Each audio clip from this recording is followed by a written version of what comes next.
उम्मीद। वहीं होटल की हल्की सी रोशनी के बीच विशाल ने देखा, ये वही लड़की है जिसे अभी कुछ देर पहले कास्टिंग के नाम पर डायरेक्टर संजय दीवान ने उसका फायदा उठाया था। वहीं लड़का जब जाह्नवी की ओर मुड़ा तब विशाल ने उस लड़के के चेहरे को भी ध्यान से देखा। बड़ी बड़ी बादामी आंखें, हल्की सी बढ़ी हुई दाढ़ी, लंबे लंबे बाल, सीधी नाक, एक पुरानी सी शर्ट और एक पुरानी सी जीन्स पहने हुए हैं। लड़के का नाम विक्रांत है। वो कह रहा है, मैं तुम्हें जरूर एक्सेप्ट कर लेता अगर तुमने वो सब ना किया होता जो कुछ भी आज किया। काश तुम वो सीमा नहीं लांघती। Sorry to say, but I can't accept you. मैं किसी और के इस्तेमाल की हुई लड़की को एक्सेप्ट नहीं कर सकता। मैं एक ऐसे कल्चर से नहीं बिलोंग करता। सॉरी। इतना कहते हुए वो लड़का गुस्से में वहां से निकल जाता है और वहीं जाह्नवी विक्रांत के जाने के बाद फूट फूट कर रोने लगती है और भागते हुए सीधे होटल राजमहल में दाखिल हो जाती है। उस वक्त विशाल उसके ठीक सामने खड़ा है और जाह्नवी दौड़ते हुए ठीक उसके पास से होकर गुजर जाती है और सीढ़ियों से भागते हुए सीधे रोते हुए अपने कमरे में पहुंचती है और कमरा बंद करके जोर जोर से बिलक कर विक्रांत का नाम लेकर रोने लगती है। विक्रांत, विक्रांत। उसकी रोने और चीखने की आवाजें पूरे होटल राजमहल में गूंज उठती हैं। वहीं दोबारा से रात के 3:30 बज जाते हैं और देखते ही देखते वापस से पूरे होटल राजमहल में आग लग जाती है। वहीं चौथे माले पर मौजूद होटल के कमरा नंबर 4012 से चीखने और रोने की आवाजें बढ़ती ही जाती हैं। इस चीख में दर्द भी है और तड़प भी। अपनों को खोने का गम, प्यार में टूटने का गम और सबसे ज्यादा जरूरी बात, अपनी इज्जत और आबरू को खोने का गम। जब ये सारे गम एकजुट हो जाते हैं तब इंसान तो क्या, इंसान के जिस्म में बसती रूह भी बिलख बिलख कर अपनी मुक्ति की भीख मांगती है। विशाल ये दर्द, ये चीखे और बर्दाश्त नहीं कर पाता और अपने कानों पर हाथ रखकर होटल में मौजूद कई सारी आत्माओं की चीख इस जाह्नवी की पीड़ा के बीच से होकर गुजरते हुए होटल राजमहल से वापस निकलकर सड़क की खाक छालने लगता है और उसके दिमाग में इस वक्त सिर्फ और सिर्फ जाह्नवी की आत्मा की मुक्ति की बात चल रही है। कैसे दिलवाऊंगा मैं जाह्नवी की आत्मा को मुक्ति? मैं तो सिर्फ उसका नाम ही जानता हूं उसके बारे में। वो कौन थी और कहां रहती थी? उसके परिवार वाले अब कैसे हैं और किस हाल में हैं? ये कुछ भी तो नहीं जानता मैं। अभी विशाल जाह्नवी और उसके बारे में सोचते हुए रास्ते से गुजर ही रहा होता है कि उसकी निगाहें एक बड़े से होर्डिंग बैनर पर पड़ती है। लेकिन उस बैनर की ओर बिना कोई खास तवज्जो दिए विशाल आगे बढ़ जाता है। तभी कुछ कदम आगे बढ़ते हुए विशाल के कदम अपने आप कुछ सोचते हुए ठहर जाते हैं और वो वापस से मुड़कर उस बड़े से होर्डिंग की ओर देखने लगता है। ये एड एक टूथपेस्ट के नए ब्रांड का एड है जिसमें एक लड़का जो बेहद हैंडसम है और जो मुस्कुराते हुए एक शानदार पोज देकर टूथपेस्ट को पकड़े एक सुंदर सी लड़की के बगल में खड़ा है। उस होर्डिंग में मौजूद ये मुस्कुराता हुआ चेहरा विशाल को कुछ जाना पहचाना सा नजर आता है। विशाल अभी जाह्नवी के ख्याल को लेकर डिस्टर्ब था, इसलिए उसे अपने दिमाग पर थोड़ा जोर डालना पड़ता है। लेकिन तभी इस बड़े से होर्डिंग में मौजूद लड़के की बादामी गोल आंखें और सीधी लंबी नाक विशाल को याद आ जाती है कि उसने इस चेहरे को कहां देखा है। अरे, ये तो विक्रांत है, अभी अभी जिसे मैंने होटल राजमहल में देखा। इसका मतलब ये आज भी बस एक स्ट्रगलिंग मॉडल ही है। क्या जाह्नवी के बारे में मुझे विक्रांत से कुछ पता चल सकता है? इस बारे में सोचकर विशाल खुद से ही बड़बड़ाता जाता है। लेकिन ये विक्रांत मुझे कैसे मिलेगा? कैसे कैसे कैसे? तभी विशाल के कान में मुरली फुसफुसाता है, अबे नीचे देख, नीचे। तभी उस बड़े से होर्डिंग के नीचे मौजूद एड एजेंसी के नंबर को देखकर विशाल के दिमाग की बत्ती जल उठती है। विशाल खुशी से चहकते हुए बोलता है, थैंक यू बंसी। तभी फटाक से मुरली ने बुरा मानते हुए बोला, अबे मैंने बोला है, मुरली ने। यह सुनकर विशाल मुस्कुराने लगता है। इस एड एजेंसी के नंबर के बेसिस पर मैं पता लगा लूंगा कि ये विक्रांत आजकल क्या करता है और ये मुझे कहां मिल सकता है। विशाल जल्दी से अपने काम को और आसान करने के लिए इस बड़े से बोर्डिंग की एक तस्वीर भी खींच लेता है और जल्दी से घर पहुंचकर विशाल सुबह सुबह ही चाय पीकर अपनी थोड़ी थकान मिटाते हुए उस एड एजेंसी, जिसका नाम मंत्रा एड एजेंसी है, के पते पर पहुंच जाता है। विशाल एड एजेंसी में दाखिल होता है और सीधे रिसेप्शन डेस्क पर पहुंचकर वहां मौजूद अटेंडेंट लेडी से पूछता है, excuse me miss, my name is Vishal. लड़की विशाल के चेहरे की ओर देखकर उससे पूछती है, yes Vishal, how can I help you? Vishal अपनी भारी आवाज में कहता है, जी दरअसल मैं यहां पर एक्टर विक्रांत का नंबर लेने आया हूं। मुझे उनको अपनी एक आने वाली फिल्म के लिए कास्ट करना है। वो लड़की कहती है, श्योर सर, और विक्रांत का नंबर विशाल को दे देती है। विशाल थैंक यू बोलकर जल्दी से वहां से निकल जाता है। वहीं कुछ देर बाद उस एड एजेंसी से निकलने के साथ साथ विशाल सामने से विक्रांत को कॉल करके पूछता है, हेलो विक्रांत? सामने से विक्रांत जवाब देता है, जी हाँ, बोल रहा हूं, आप कौन? विशाल ने जवाब दिया, मैं एक प्रोड्यूसर हूं। मैं इन दिनों एक इंटरनेशनल प्रोजेक्ट पर काम कर रहा हूं, जिसके लिए मुझे लीड फेस के तौर पर आपकी जरूरत होगी। जैसा कि हम जानते हैं कि विक्रांत एक स्ट्रगलिंग एक्टर है, इसलिए ये खबर सुनकर वो खुशी खुशी राजी हो जाता है और फिर फोन पर विशाल को अपने घर बुला लेता है। वहीं सुबह करीब 11 बजे के आसपास विशाल बड़ी गर्मजोशी के साथ विक्रांत से मिलता है। दोनों कॉफी पीते हुए आपस में बात करने लगते हैं। वहीं विशाल विक्रांत के साथ अपने फेक इंटरनेशनल प्रोजेक्ट की स्टोरी डिस्कस करने लगता है। विक्रांत, तो कहानी ऐसी है, ये कहानी एक यंग एंड ब्यूटीफुल लड़की के बारे में है जो एक्टर बनने के लिए अपने घर तक को छोड़कर चली आई।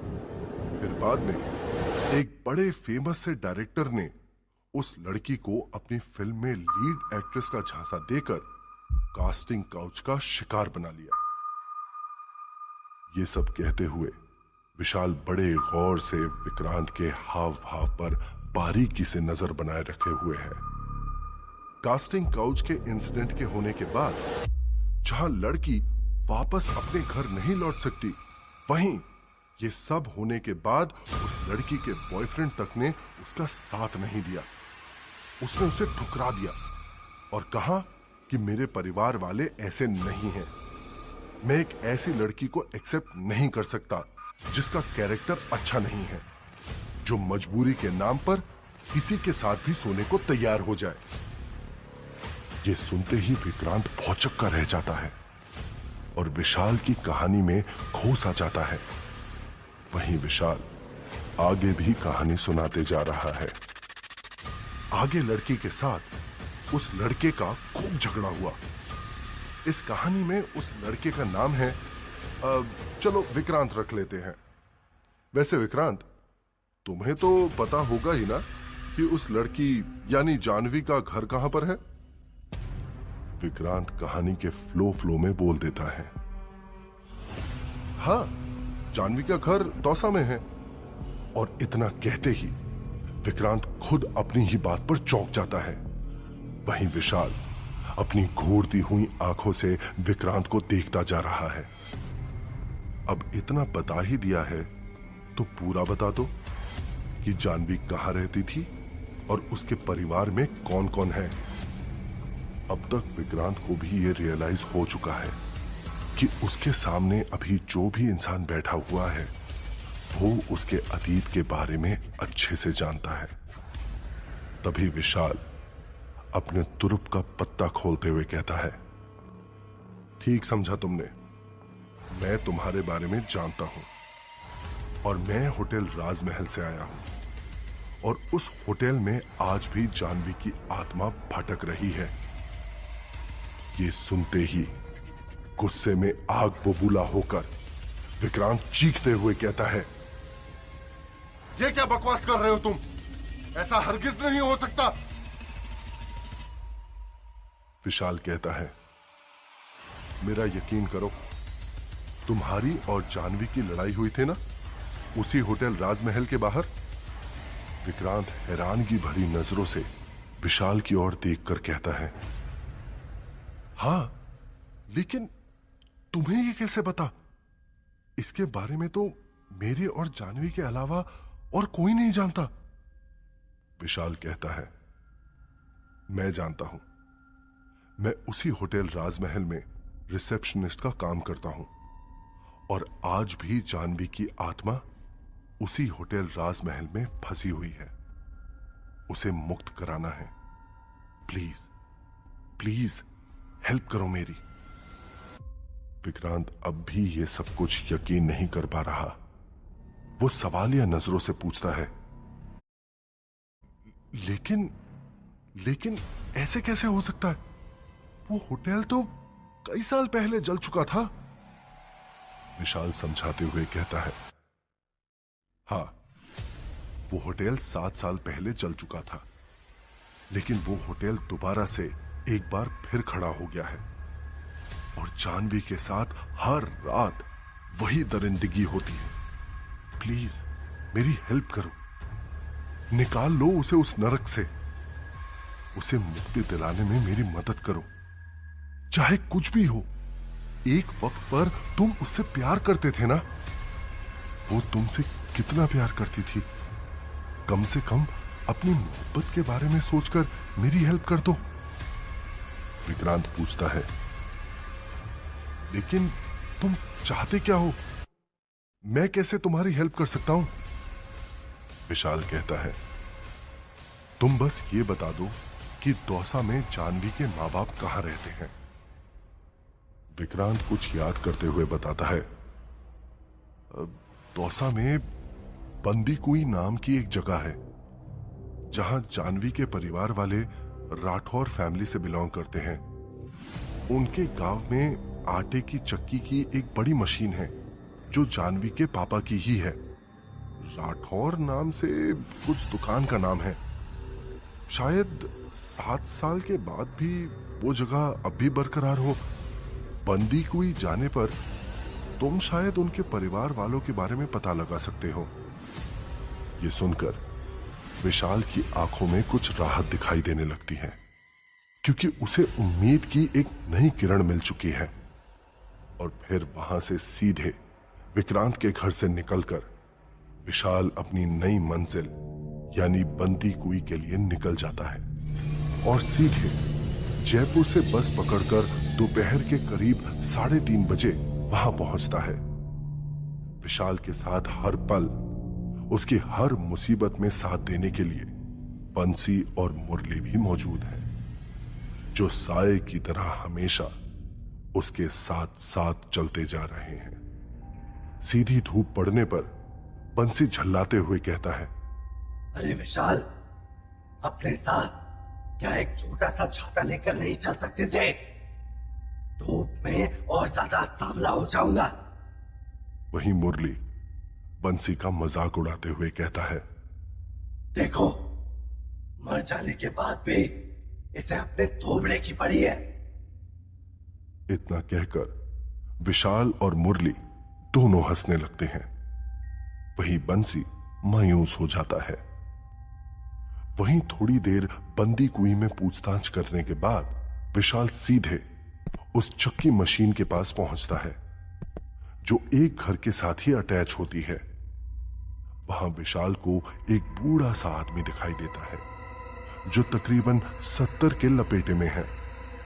उस बूढ़े आदमी को देखकर विशाल थोड़ी हिम्मत के साथ उससे पूछता है, जी काका, क्या आप ही चंद्रभान राठौड़ जी हैं?